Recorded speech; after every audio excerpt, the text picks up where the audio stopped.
Hi, and welcome to READ 3302, Reading in the Intermediate Grades. I am Dr. Ryan, and I'm one of the instructors for the course this summer. So this welcome video is to talk specifically about the course as it will play out in the summer sessions, because it's a little bit different than if you've had friends or peers take it during the fall or spring. So I wanted to welcome you to the course, go over a few of the key ideas with you, and then talk a little bit more specifically about how it's structured for the summer, because the key is it's going to go fast. So get ready. If you have the two documents on Moodle, the syllabus and the course organizer, go ahead and get those two now, either on your screen or if you've printed them out, because those are the two I'm going to talk about most.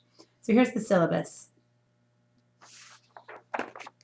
and then here's the course organizer. Now, if you found this video, you probably already know that our course is offered on Moodle.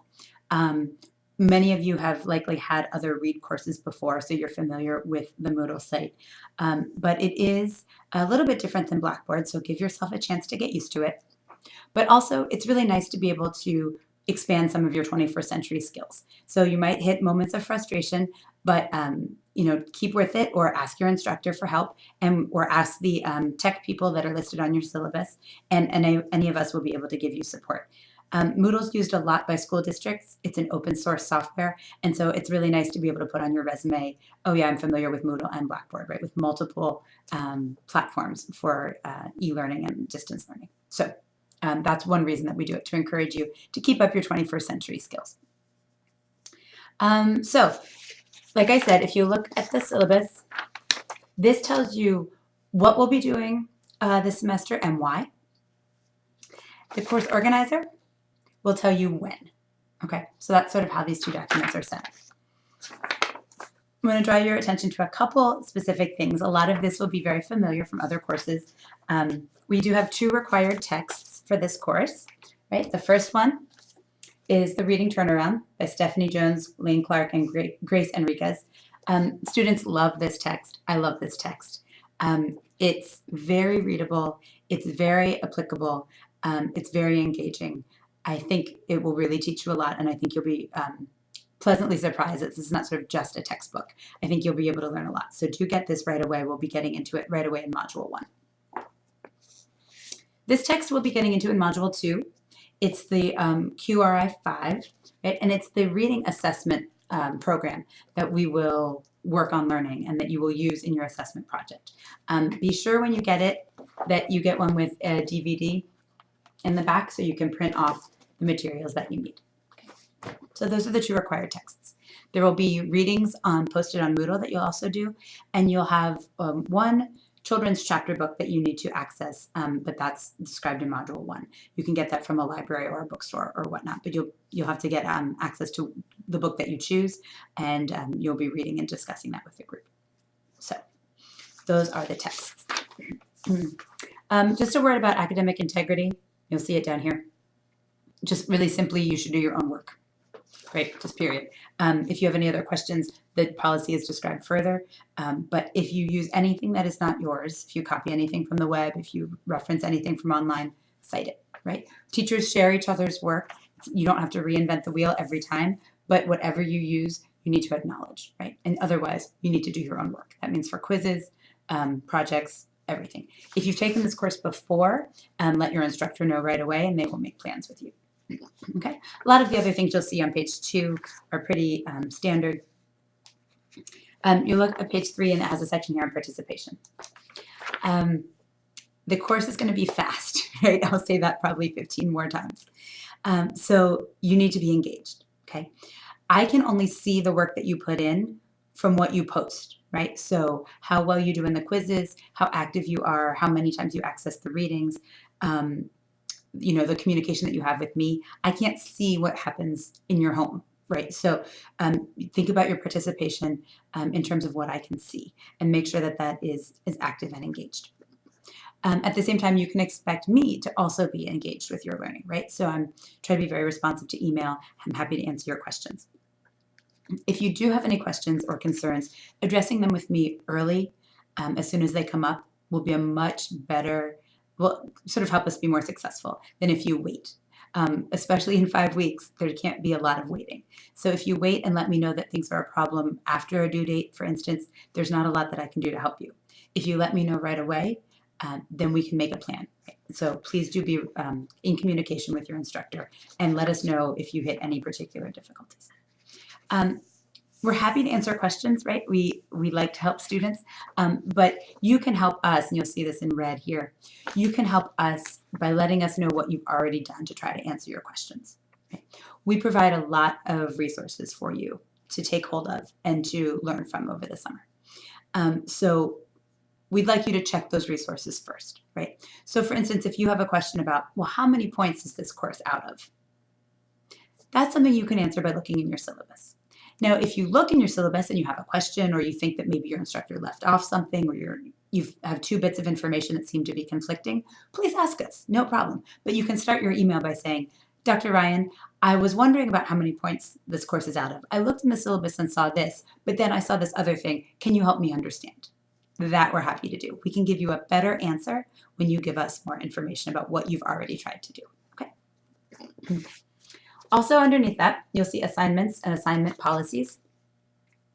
One of the biggest things is because this is the summer, we can't take a lot of late work, right? You're doing an entire semester. Okay, think about how much work you put into in a semester. An entire semester in 5 weeks. Stuff can't be late. Okay, we've got to stay on task. We've got to stay on track. Okay, so the syllabus says that your instructor will take work that is 1 day late. If it's after a day late, you have to have talked with your instructor before she will accept it. Okay, so prior approval. Again, something comes up. Dr. Ryan, I'm sick. I can't work with my student until Friday, and I know that means the paper will be late. Then we can talk about it. But you've got to let me know in advance, okay? We can't just have stuff waiting for the whole semester. This course has to move along in chunks because your instructor needs to know that you're getting the material. They need to help you if you need extra assistance, right? And they need to be grading as we go. So you cannot wait and turn in everything at the end, okay? So pace yourself. The due dates are all clearly laid out. And if you do get that approval from your instructor, if you get that approval, says, sure, take an extra 4 days or 3 days or whatever, copy and paste that email exchange into your assignment so that then when we are grading, we say, well, why is this late? Oh, right, they had permission. Okay, that really helps us out. The other thing you can do that is a huge help is when you turn in your assignments, save them as last name, first name, and then the assignment. So for instance, if I were doing it, I would say Ryan, Caitlin, and then dash assessment project, right? So whatever it is, if you can save it last name, first name, and then the assignment, that helps us when we're downloading and grading. So thanks. You'll see a list of the assignments here. Because this is a condensed course over the summer, we've tried really hard as a 3302 team to come up with the information that is central, right? That is key to your learning, that will help you be a good reading instructor for your future students, but also in ways that aren't overwhelming, right? So how can we get the most out of the material in the shortest amount of time, right? So we're really trying to make that balance. And I think we've done a fairly good job of that. So we'll start off with an introduction forum. Well, we'll look at those assignments in a second when we go over the course organizer, okay? So the last thing I'll draw your attention to in the syllabus is the end here describes the points, right? So this is a course that's graded in points. The whole course is 150 points. And so you can see, you keep track of your grades there. Please note that you have to earn at least 109 points. You have to have a C or better to pass this course, okay? And the practicum assignments are also required to pass. So let us know if you have questions. That's the syllabus. Now let's check the course organizer, because this will start to show us how our semester is going to flow. Okay. So what you'll see here is that the course is organized into 5 modules, right? So we're going to do 1 module every week. Now during the school year, those modules are spread out over 3 weeks, right? And we tell students to take about 9 hours a week for each module, right? So about 27 hours is what you might be putting in every week in this course. It's a lot, but here's why. It's a lot because it matters, right? Because in this course, you're going to be learning how to teach 3rd, 4th, and 5th graders how to read and how to be successful at that reading. It's hugely important to your life as an elementary school or special ed teacher, right? It's just key. The material matters. We've chosen stuff that's important. We've chosen stuff that we think is engaging. So we've tried our best to make it absolutely useful for you. But you're going to have to put in the time to get everything that you can out of it, okay? So we're going to be moving fast. 5 modules, 5 weeks. We'll start off by talking about intermediate readers and the text that they read, right? So this is a course on reading instruction in the intermediate grades. What does that mean? How is that different than younger kids reading? Why do we have to have the second course? What's going to be different about it? I've already done guided reading. What does this matter? Right? This will help you start to understand, oh, this is what who intermediate readers are. These are the kinds of things that they read, and this is why that matters, okay? When you log into Moodle in that first week, you'll do a couple introductory things, and you'll see that. The first thing is to look at these documents that we're talking about. The second thing is to do your Moodle profile and to post on the introduction forum. And there's specific directions there. But this way we can start to get to know each other just a little bit. You'll also go ahead and choose your literature circle book and roll, right? And that's also explained on there. But you'll click on the Google Doc and put in your first choice for what book you want to read and what role you want to have in our literature circles. The next thing you'll do is really important. This course requires a practicum. And over the summer, what that means is that you will find a North Carolina public school student who is going into grades 3, 4, 5, or 6 next in the fall.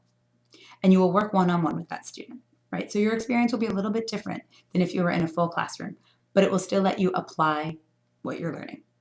The course is set up in these 5 modules to have you learn a lot of things and then apply them right away, okay? So you'll see that balance. You'll be taking in a lot of information, but it's in order to apply it with your learner, okay? That's the key for the course. So the first thing you need to do is you need to find a student that you can work with who attends a North Carolina public school and is going into grades 3, 4, 5, or 6, okay? There is a form, a practicum form that's been emailed out to you and it's posted on Moodle. You need to fill out that form. You need to have the parent sign it and you need to turn it back in, okay? You need to do that right away. If you have any trouble accessing a child, then please let us know. You'll have to work with your student not in a school setting, right? So you'll need to work with them at their home or at your home or at the library or something like that. Okay. So those are the introductory tasks. Then you'll get into the meat of the module, and this is how the rest of the modules will go. You'll start with a module commentary, because that's the content, that's the stuff, right? That's the learning that's going to go on. You'll read through that content. You'll read some of the things your instructors want to highlight, and the commentary will direct you to certain readings, certain videos, and certain activities. Okay, so work through the commentary. Again, that's the meat of the module. At the end of the module, for modules 1, 2, 3, and 4, you're going to have a content quiz, right? Now, during the school year, we sometimes have students demonstrate their understanding, and we assess that understanding in a different way, right? We don't always give quizzes during the school year. Excuse me. But because of the time and because we want to make sure that you are learning as effectively as possible, we're going to go with quizzes. Now, here's what we can recommend to you. When you are reading through the materials that are indicated in the commentary, excuse me, pardon me, when you're doing that, the more active that you can be as a reader, the better. So one thing that you'll learn a lot in this course is the importance of having a purpose for your reading and the importance of being an active and engaged reader. You'll start to see that in the readings with Module 1 and certainly in Modules 3 and 4. So one thing that you can do is you can start to try to apply those things now in your own learning. So our suggestion is not to just sort of read and then go take the quiz and like keep your fingers crossed that you got it. Instead, what we would recommend is that you read actively. right? Now, that looks different for different people, but here are some suggestions.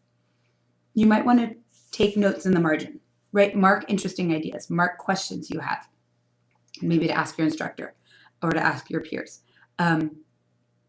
Mark things that were particularly interesting, mark connections that you have, right?